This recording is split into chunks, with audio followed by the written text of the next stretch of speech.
दुपारचे 12 वाजलेत आणि आत्ता आपण आहे लखनगिरी फाटा येथील कैलास आश्रमामध्ये आणि ह्या सगळ्या मैया दुपारच्या भोजनाची व्यवस्था करतायत सगळ्या परिक्रमावासियांची.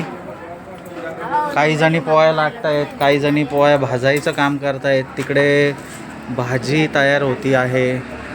आपण त्यांना विचारू कुठून आलं आहे त्या. सांगा मैयाजी, तुमचं नाव सांगा, कुठून आलं?